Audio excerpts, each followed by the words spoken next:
Hi, my name is Daniel McKinley, and I'm here at Zia Comics in Las Cruces, New Mexico. And today I'm going to show you the 2 to 6 player game Dice of Crowns by Thing 12.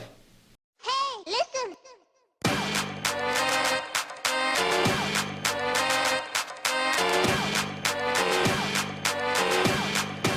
So in Dice of Crowns, your goal is to be the first player with 3 treasure tokens.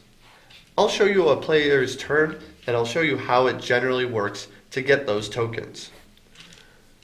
On your turn, you're going to roll all of the dice that are in front of you.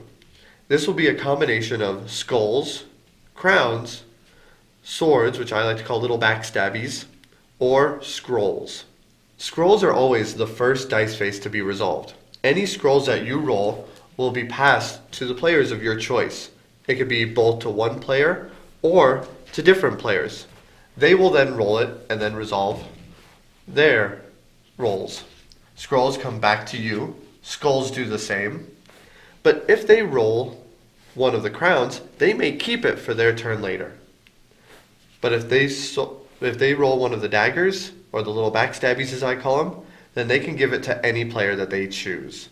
Probably the player taking the turn, but if someone has a good advantage at that point, you would pass it to them. Then, after all of the scrolls have been resolved, you'll have a series of dice faces in front of you. If you have up to 3 crowns, that could be worth 1 victory point or 1 treasure token. If you had 6 crowns, it would be worth 2 victory points or treasure tokens. Also, the same would be this for 5 skulls. But let's say you didn't have any combination. Let's say you just had 2 crowns and 4 skulls. You may choose one of the 2 piles to re-roll, trying to get the other one. Look at me. I did get the 3, however, I still need to pass the scrolls to the other players, because those still get resolved. That's because if on your turn you ever have 3 of the backstabbies, then your turn ends immediately, even if you were going to score the points. So passing it to the right players, if they do that, they could choose to make you bust for the turn.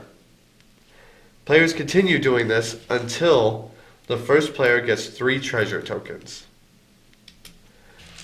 Also, there is some variable tokens right here, little purple tokens, and these are used for a variant for the skulls, where you can roll sets of skulls to get these tokens, and these can have you re-roll dice or even force other players to re-roll dice. It's your choice depending on the number of tokens you have. There's also a variable with the crown as well. But once again, the advanced rules I will let you discover on your own. There is another game in their Dice of line called Dice of Pirates, which we'll go over in a future video, but know that there are rules to combine the 2 games into a third unique game. And that is how you play Dice of Crowns. As you can see, this is a fantastic game to play with small and big groups. So, I highly encourage you come down to the shop at Zia Comics in Las Cruces, New Mexico, where you can come try it out. Get nerdy with me. Tell me what game that you get on. Is it card or read? What kind of class do you play, girl? In an RPG.